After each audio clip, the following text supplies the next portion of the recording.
decide you want to get fit. And suddenly, everywhere you look, you notice gyms, people running, healthy food options you never registered before. You learn a new word and then you hear it 3 times in the next week. You start thinking about buying a specific pair of shoes, and then you see them on 2 strangers in the same day. Did the world change? Did the gyms multiply overnight? Did everyone suddenly start using that word? No. What changed was your brain's filter. And that filter, the one quietly deciding what you notice and what you don't, what gets through to your conscious awareness and what gets silently discarded. And it is a real physical structure. It sits at the base of your brainstem. It processes every single piece of sensory information your body receives, and it is, without exaggeration, one of the most consequential things in your skull that almost nobody has ever heard of. It is called Reticular Activating System.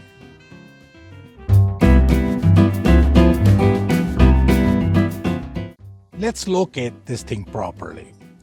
The Reticular Activating System, RAS for short, is not a single structure. It is a network of neurons running through the brainstem, primarily through a region called the reticular formation, a diffuse web-like collection of nuclei that runs the core of the brainstem from the medulla up through the midbrain. I want to be transparent, the RAS not as cleanly defined in modern neuroscience as the name implies. It is more of a functional concept, describing a set of brainstem circuits that collectively manage arousal, attention, and filtering the sensory information, than a single discrete anatomical structure. Neuroscience has refined the picture considerably since the term was coined in the mid-20th century. I'm telling you this because the concept is real and useful, even if the packaging in popular science is sometimes neater than the underlying biology.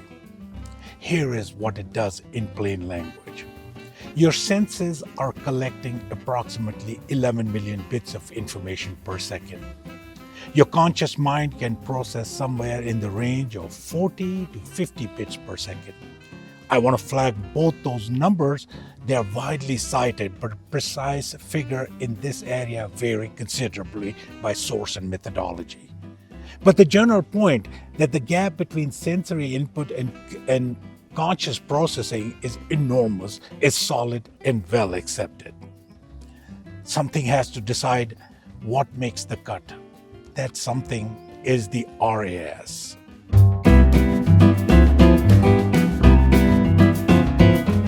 The RAS has 3 primary functions, and all 3 are running simultaneously right now as you listen to this. Job 1. The RAS is the on switch for consciousness itself. It regulates your sleep-wake cycle, your level of alertness, and your moment-to-moment arousal state. When the RAS is active, you're awake and aware.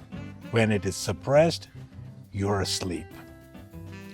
General anesthesia works partly by suppressing RAS activity.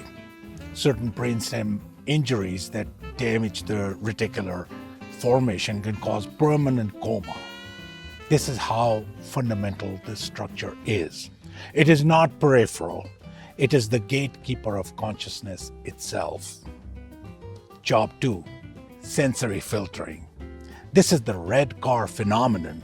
The RAS is continuously scanning incoming sensory data and deciding what reaches your conscious attention. And this is the part that matters most.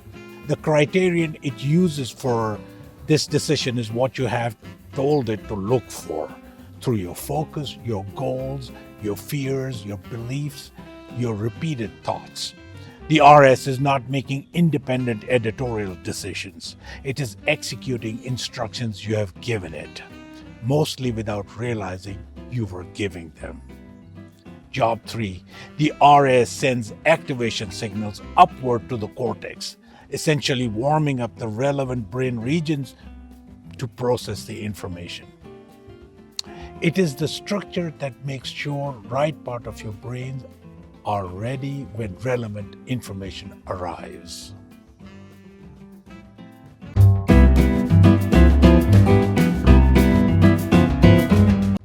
Here is where this stops being anatomy and starts being something you need to sit with. The RS takes its filtering instructions from your dominant mental patterns, your goals, your fears, your beliefs about yourself and the world, the things you think about most, the things you expect to see. It does not evaluate whether those instructions are good for you or not. It simply executes them. This means if you consistently believe opportunities never come your way, the RS is filtering out evidence of opportunities.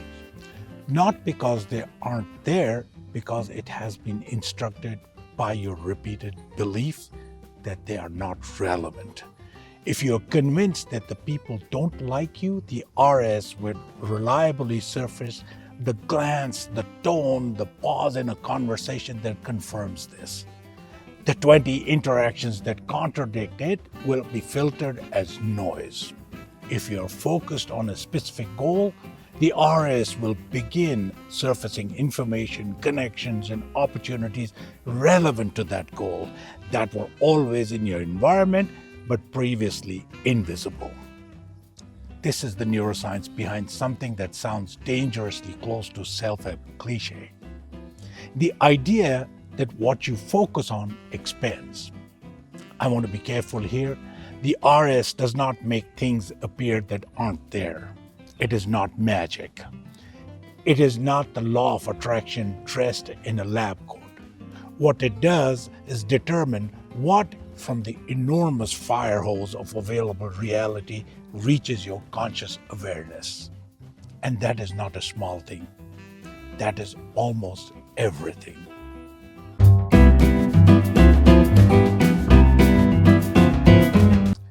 There is one more thing RS does that almost nobody talks about. It filters for the familiar. The brain has a strong bias toward confirming what it already believes, what is already known, what is already expected. And this is well-established principle in cognitive neuroscience, operating through several overlapping systems, including the RS. Novel information that contradicts existing beliefs requires more cognitive effort to process. So the filter deprioritizes it. This has a name in psychology, confirmation bias. But understanding its physical basis in filtering systems like the RAS reframes it. It is not just thinking error. It is partly a perceptual one. You may genuinely not see the evidence that contradicts your worldview, not because you're dishonest, but because the filter quietly didn't surface it. This means that changing your mind about something important, really changing it at the level of what you notice and what you don't, is not just an intellectual exercise. It requires updating the instructions you are giving to this filter, which means changing what you repeatedly think about, focus on, and expect, which is uncomfortable, which takes time, which is why genuine belief change is so much harder than intellectual agreement. You can agree with the new idea in your cortex while your RS is still running old instructions in your brainstem.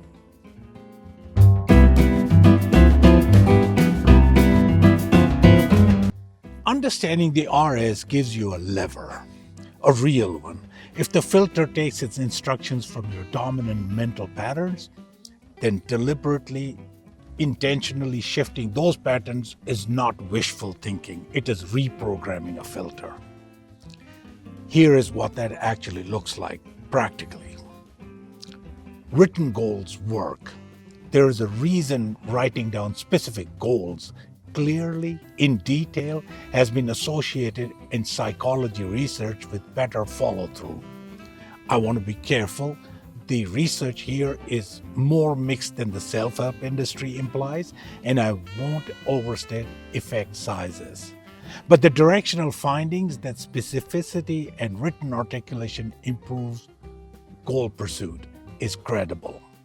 One mechanism is RAS activation. A clearly articulated goal gives the filter a specific target to screen for. What you consume matters more than you think. The information you repeatedly expose yourself to, news, social media, conversations, is continuously updating the RAS pattern library. Chronic exposure to threat-focused content trains the filter to surface threat. This is not speculation. It is the mechanism of anxiety sensitization, well documented in clinical literature. Asking better questions.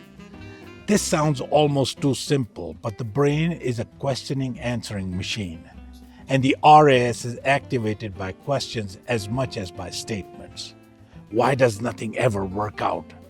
And what is working right now are both instructions to the filter.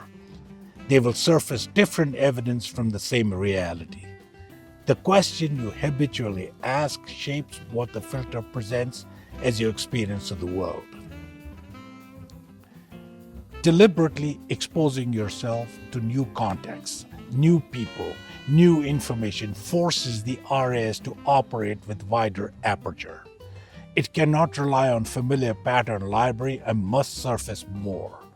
This is one mechanism behind why travel, new experiences, and learning genuinely shifts perspectives. The filter is temporarily less selective.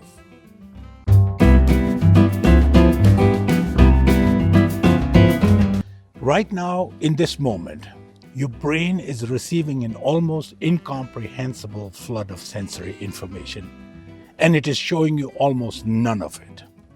What it is showing you, the slice of reality that feels like your experience of the world, has been selected, curated, filtered through a system in your brainstem that is faithfully, efficiently executing the instructions it has been given. Instructions you gave it, mostly without knowing you were giving them. The red cars were always there. The opportunities were always there. The evidence that contradicts your most limiting belief, it has always been there too. The question is not whether the filter exists. The question is whether you want to keep running the default instructions or whether you want to choose new ones. Hope you enjoyed the video. Hit like, subscribe, and stay close. This channel is built for people who are done settling and ready to actually live.